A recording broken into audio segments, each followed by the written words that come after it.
6-ന് കാലത്ത് 6 മണിക്ക് കണിമംഗലം ശാസ്താവിന്റെ വരവോടുകൂടി ചെറുപൂരങ്ങൾക്ക് ഇവിടെ തുടക്കമാണ്.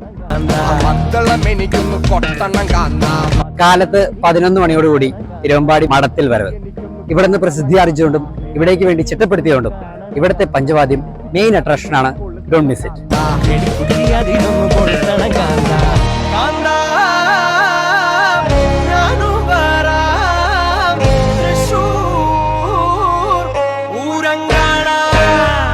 പാറമേക്കാവ് ഭഗവതിയും കൂടി വന്നാൽ 2 മണിക്ക് എലഞ്ഞിത്തറ മേളം.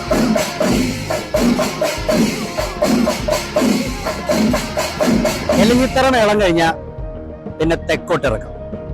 വൈകിട്ട് 6 മണിക്ക് പാറമേക്കാവും തിരുവമ്പാടിയും കൂടിയിട്ടുള്ള വാശിയേറിയ പടമാറ്റം. മെയ് 7-ന് പുലർച്ചെ 3 മണിക്ക് മെയിൻ വെടിക്കെട്ടാണ്. സോ ഇവിടെ കാത്തിരിപ്പിന്റെ നിമിഷമായിരിക്കും. എല്ലാവരും ഇതിനു വേണ്ടി വെയിറ്റ് ചെയ്യുന്നൊരു സമയമായിരിക്കും. മെയ് 7-ന് വെടിക്കെട്ട് കഴിഞ്ഞ് കഴിഞ്ഞാൽ കാലത്ത് 7 മണിക്ക് ഇവിടെ പകൽപ്പ്, 12 മണിക്ക് ഉപചാരം ചൊല്ലൽ. എൻ്റെ മോസ്റ്റ് ഫേവറേറ്റ് റെക്കമെൻഡേഷനും കൂടിയാണ്. നിങ്ങൾ ഉപചാരം ചൊല്ലൽ എന്തായാലും കാണണം.